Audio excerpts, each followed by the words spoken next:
Segundo bloque de Cuchá en el aire y estamos en comunicación directa en este especial ricotero con Oscar Jalil, quien además de ser parte de la historia y el presente de esta casa, tiene una amplia trayectoria como crítico, periodista y seguramente es una de las personas que más conocen la historia del indio desde sus orígenes. Buenas noches, Oscar, bienvenido, ¿cómo estás? Hola, ¿cómo andan? Bueno, muchas gracias por tomarte este tiempo, por sumarte. No, por favor, gracias a ustedes por el llamado. Primero que nada, preguntarte cómo viviste estos días, desde el viernes hasta acá, con la gente, bueno, explotando las calles de La Plata, a Avellaneda y todo el país para despedir al indio. Y fue raro porque, qué sé yo, nunca me había pasado entre las 9 y las 12 del mediodía, cuando me enteré. Yo formo parte, estoy en un grupo de periodistas de rock, y un grupo de WhatsApp, y ahí apareció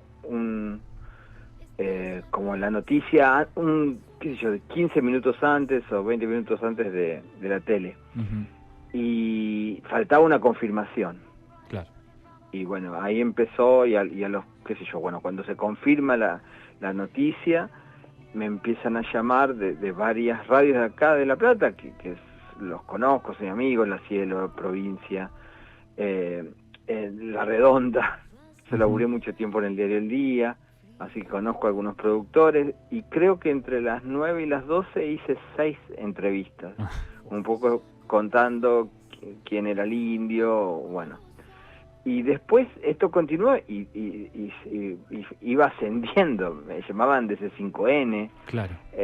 No sé, Georgina Barbarosa, el lunes a la mañana. Yo estaba en Pilates y bueno, no contesté, pero bueno, eso, otro amigo productor también en otro programa de Telefe, y a mí eso nunca me había pasado. Y no soy una persona pública tampoco, escribo en medios, pero no, nada que ver. Bueno, en La Plata lo entendía, lo justificaba porque estás en la agenda y soy más o menos amable, atiendo, no tengo problema. Que si yo salí para la Facultad de Periodismo y le di la misma importancia que a un medio grande, qué sé yo. Me causó gracia un amigo porque decía, no, soy amigo de Cristina Pérez, y bueno, ahí no me hubiese gustado salir o explicarle a Cristina Pérez quién es el indio, porque parecía como una cosa sin sentido, Que ¿no? se lo explique Que a otro, ¿no? no, pero sí, por eso. Pero bueno, digo eso, entonces como que nunca caía, no caía, y después a las 1 ya del mediodía estábamos armando el programa especial en la universidad, y que arrancó a las 2 con Hermano Pérez y Ariel Valeri en la conducción, y duró hasta las 7 de la tarde. Entonces, bueno, había que armar una agenda, contactos, entrevistas, y después a las 8 con Nando Magistral hicimos Detectives Salvajes, que teníamos otro programa pensado y lo dimos vuelta, y hicimos como nuestro requiem sobre el indio, ¿no? Y bueno, y así el sábado también, desde muy temprano, Radio Argentina, bueno, y por eso digo, entonces era como raro, todo fue muy raro. Yo sabía que el indio estaba bastante, como lo sabíamos todos, ¿no? Que Sí, su claro. enfermedad avanzaba, pero no lo esperábamos, ¿no? Y me parece que lo más interesante fue esa resurrección el domingo con toda la gente en la calle, y ese cabildo abierto que se armaba, con a veces momentos disparatados, porque cuando era para La Nación o para TN, la gente los puteaba. A mí me da pena un poco los mobileros, que yo, pues se nota que mandaron a los más pibes, o a los que no a los que acostumbran siempre, porque yo creo que ya iba a pasar a mayores. No estaban muy Pero me curtidos. parece que ahí estaban las mejores explicaciones de lo que significa el indio, y de la importancia del indio en la cultura argentina, y por qué tanta gente se movilizó, y hubo demostraciones de cariño y reflexiones, sobre todo reflexiones muy agudas, muy sentidas, y me parece que ahí está la mejor explicación. Sí, tal cual. Bueno, también complicado procesarlo cuando estás, como decís vos, en una avalancha de llamados, de reportajes, y también, bueno, por suerte me Sí, imagino... no era para tanto. Yo lo que me temía era que tenía que escribir, y entonces, que ya empecé, pero es para más, lo tengo que entregar la semana que viene, pero bueno, yo no tenía ganas de escribir en ese momento. Claro. Me parecía, y de hecho el diario El Día me invitó a escribir una columna y le dije que no, porque no me parecía, tampoco no llegaba. Claro. Y como que mi cabeza no... Y eso es, si vos estás en una redacción, estás obligado a escribir y eso, pero si te invitan, puedes decir que no. Podés elegir. ¿Y vos cuándo fue la primera vez que escuchaste Los Redondos? Yo creo que en el programa de Lalo Mir, en 9 PM, Ujú. en el 82, 83, faltaba poquito para que volviese la democracia, y a partir de Malvinas aparecieron varias FMs y empezó, como no se podía pasar música en inglés, se empezó a pasar rock en castellano, ¿no? Y Claro. sobre todo rock argentino.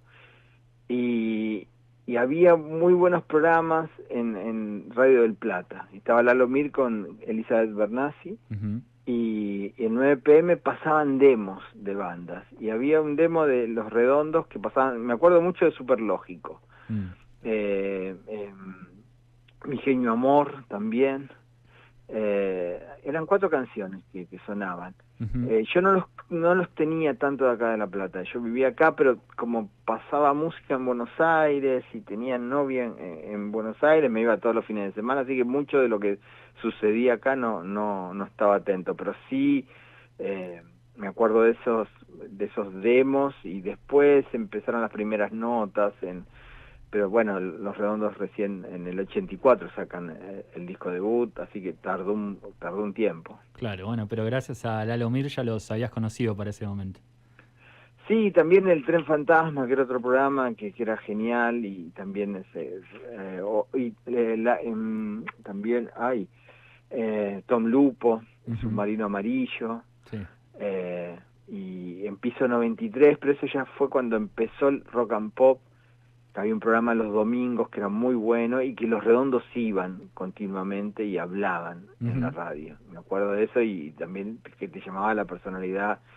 Las reflexiones del Indio eran como muy distintas a todo lo que uno escuchaba, ¿no? Sí, sí, una De figura otros siempre con un artistas. aura particular, por decirlo así, ¿no?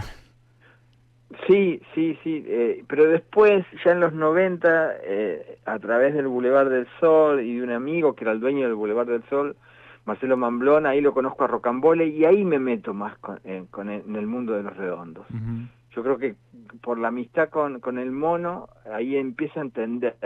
Yo no era muy fanático de Los Redondos al principio. Ujú. Me parecía que estaba muy bien, qué sé yo, pero a mí me gustaban otras cosas. Claro. Y bueno, y ahí empecé con el mono, sí, a conocer, bueno, toda su historia, la importancia de las imágenes, la autogestión, la independencia, cómo se organizaban los recitales, lo viví desde adentro, en Mar del Plata, acá en el Polideportivo, eh, y también, bueno, cosas más grandes, pero después de ir a los cumpleaños y estar con Sky y Poli, que eran como 2 invitados más de los cumpleaños del mono, Claro.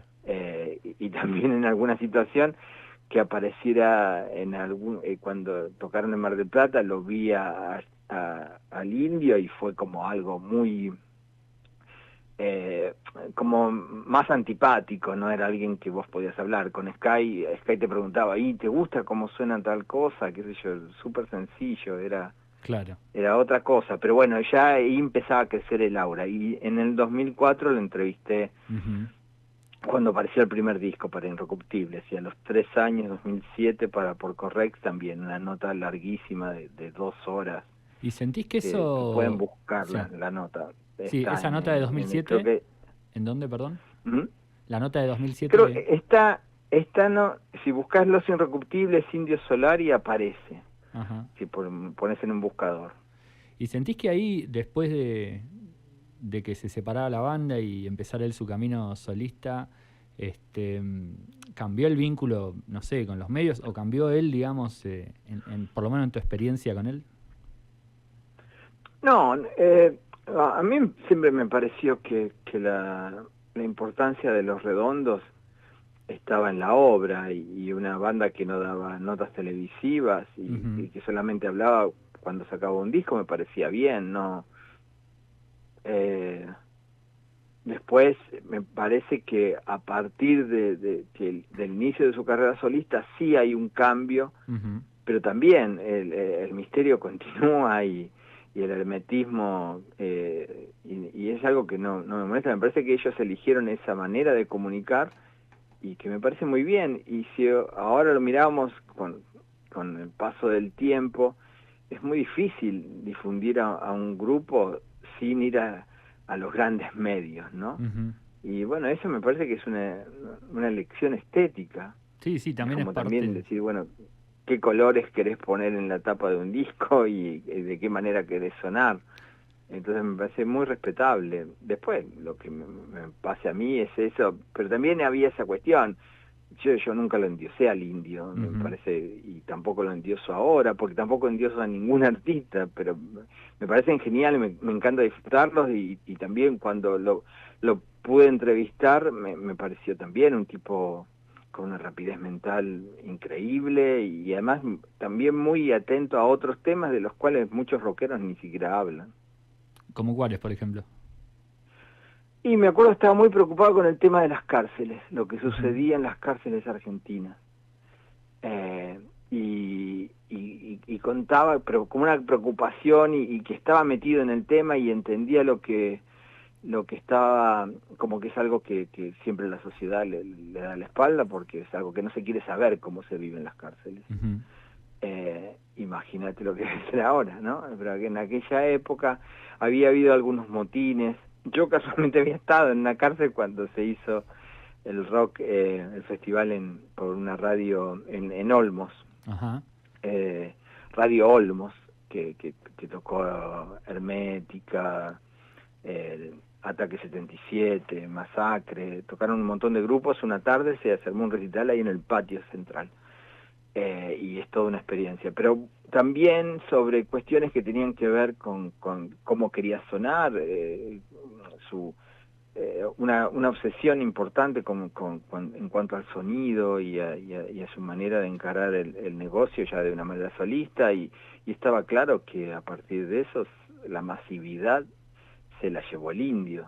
Es decir, y me parece que Sky estaba feliz también con que no metía tanta gente porque a él le interesaba tocar en lugares chicos, le Claro. interesaba escucharse. Ujú. Tocar en grandes estadios es más difícil escucharte. Sí, sí, claro. Y un poco Sky contaba eso, de que era como retornar a los viejos tiempos de Los Redondos. Entonces lo máximo que podía tocar era en obras sanitarias, pero si no tocaba en clubes, en lugares más chicos, en Atenas. Bueno, el indio eso era imposible. Ujú. Pero, y bueno, y también lo que significaba por aquella época, cómo las marcas y la mercadotecnia estaban influenciando al consumo, y cómo, qué sé yo, si uno escucha Nike, la canción del primer disco, ahí está contando un montón de cosas de lo que iba a ser el futuro, Y ¿no? sí. Del futuro que, bueno, después lo conocimos.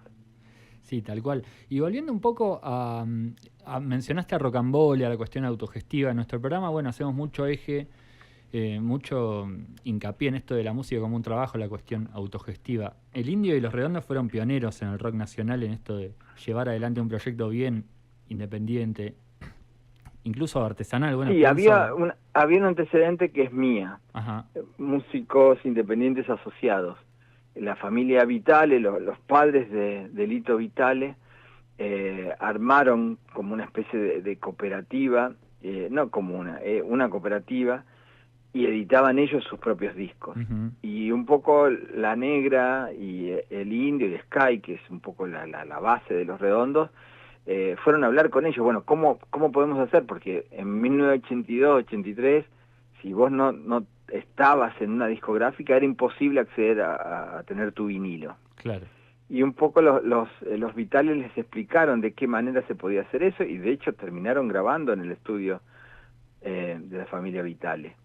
Y eso fue, me parece que el espaldarazo para entrar en un mundo. Cuando ya sacaron su primer disco, ya, bueno, habían arrancado. Después los discos empezaron a ser distribuidos por distribuidora Belgrano, pero era una distribuidora, ellos tenían el control absoluto de cómo grabarlo, con quién grabarlo. Bueno, no tenían ninguna presión de ningún tipo, y de hecho Gulp, las primeras ediciones son hechas a mano, cada tapa, son serigrafías que el mono las terminaba a mano. Sí, sí, sí. Y la negra las repartía en las disquerías, entre comillas, del palo de aquel momento, Ujú. así, disquerías de la Bond Street, cuando la Bond Street no era la Bond Street que después se conoció, en la disquería de los periodistas amigos, que era Alfredo Rosso, Claudio Kleiman, acá en La Plata Ujú. también, y era como un trabajo de hormiga, desde el principio. Sí, sí, bien artesanal. ¿Y cómo crees que lograron convertirse en un fenómeno tan popular laburando por fuera de la órbita de la industria? Porque tampoco es fácil despegar de esa manera, ¿no? No escuché lo último, Ah, no, perdóname. te preguntaba que cómo pudieron convertirse en un fenómeno tan popular. Porque parece que hubo un gol, que lo están gritando Ah, acá abajo, está por bien. eso. Bueno, bien Ah, por Argentina. ¿Cómo sí, lograron yo llegar no a creo que sea tanta inmigrante, gente? pero ¿O cómo sí. te parece a vos este fenómeno particular de que lo hicieran por fuera de lo que es la industria? Me parece que tenía que ver con el talento Ujú. de la banda, la idea de superarse de disco a disco, entonces era un avance, cada disco intentaba superar al anterior, no solamente en la composición, sino también en el sonido, a medida que la banda iba creciendo y ganaba un poco más de dinero, podían acceder a mejores estudios, ya los últimos discos se mezclaban en Estados Unidos, y creo que eso tiene que ver con un tesón de ir de manejar el negocio, porque también creo que es eso, si las bandas tomasen ese camino, Ujú. es mucho más duro al principio, pero al no haber intermediación, todo lo que vos ganás es para vos, no Claro. se lleva el 80% de la discográfica, o no te inventa o en la época donde se vendían discos, no te cambian el número. Andás a ver, por ejemplo, cualquier escritor que saque una novela en una editorial importante, no sabés cuántos libros se venden Sí. cuando te pasan las regalías. Y bueno, esto toda la vida pasó, y si de hecho Charly García había ya había tenido Sui Generis, la máquina de hacer pájaros, y no tenía un peso, vivía Sí. en una pensión en el 77 cuando formó a Serú Girán. Entonces, ¿cómo puede ser que la banda que más discos había vendido en la Argentina, su cantante y compositor no tenía un mango? Entonces me parece que, bueno, a partir de eso se entraron en un manejo económico con el control absoluto, y ahí se veía el real beneficio, al no tener intermediarios, no tener managers que se quedaban con una parte, o que vos vendías le vendías tu show a un productor. No, vos lo producías de principio a fin y sabías. Lo mismo que sucedía con los discos iba a suceder con los conciertos, con los Claro. recitales. Al producirlo vos de principio a fin ibas a tener una ganancia importante, porque sabías todos los costos. Claro, y tenías ese Entonces me parece control. que el crecimiento, si la cosa funcionaba, y además yo creo que también les jugó a favor el boca a boca, que la gente se dio cuenta de que, bueno, estaba pasando algo que iba por otros canales, no los canales conocidos, también generaba mucha curiosidad. Primero la etapa más underground, que les fue muy bien, pero después ya cuando empezaron a tocar en obras y después pasaron a Huracán, a Racing, ya ahí, bueno, la cosa era de multitudes, y bueno, Ujú. ya, no, es más, si no necesitaron al principio para ser conocidos, imagínate ya para esa época. Sí, sí, también está la anécdota de que a Charlie les ofreció producirlos y le dijeron que no, gentilmente. Sí, pero eso me parece que tiene más que ver con ciertas jactancias. No sé, me parece que hay como una tendencia ahora que todo lo que hizo el Indio o los Redondos o su etapa solista, todo es genial de principio a fin. Ujú. Qué sé yo, me parece que hubo errores en cuanto a algunos productores que trabajaron, Sí, que se podría haber hecho mejor algunas cuestiones, no solamente, como que la independencia también tiene que tener un cuidado muy, no sé, exhaustivo en ciertas cosas, ¿no? Y a veces no, las cosas fallaban, a veces había cierta mezquindad, no sé, la cancha de Huracán, la seguridad la manejaba la hinchada de Estudiantes y llegó la hinchada de Huracán y los echaron a palos. Sí. Y la gente entraba por los molinetes gratis, así. Ujú. Yo lo vi. Entonces digo, bueno, había manejos que no estaban tan buenos, no es que hacían todo bien de principio a fin. Me parece que eso también a veces hay que mostrarlo, pero si hay una banda que cuidó a la gente fueron Los Redondos y fue el Indio, en eso está claro, ¿no? Oscar, si tuvieras Pero que... no todo, Sí. no todo siempre estaba perfecto, digo eso. Claro, sí, sí, con el diario del lunes por ahí y todo lo que sucedió uno termina Sí, idealizando, pero me ¿no? parece que pues, esa cosa, bueno, como que Charlie también era alguien que como demasiado intenso y todo el mundo moría por Charlie y estaba bueno decirle no a Y Charlie. sí, sí, Y Los Redondos eran muy así y también esa cosa de solos y de noche, ¿no? Que tenía el Indio y por eso cantó Luca acá en el Polideportivo, porque era un festival. Decía, había como posiciones muy claras, no había, en los shows de Los Redondos no había teloneros, no claro. sé, capaz que esa actitud de promover bandas nuevas la tenían más Sky y el Indio cuando iban a ver bandas y recomendaban, qué sé yo, a Don Cornelio, gracias a ellos Don Cornelio pudo grabar. Claro. Pero así hay muchos ejemplos y muchos momentos que no son tan conocidos de apoyo a otras bandas. Bueno, Oscar, nos quedaríamos charlando un rato largo, pero nos tenemos que ir a una tanda. Te agradecemos mucho por tu No, tiempo. todo Bueno, bien. un gustazo poder conversar con vos y bueno, Igualmente, hasta a la próxima. disposición cuando quieran. Fuerte abrazo. Abrazo.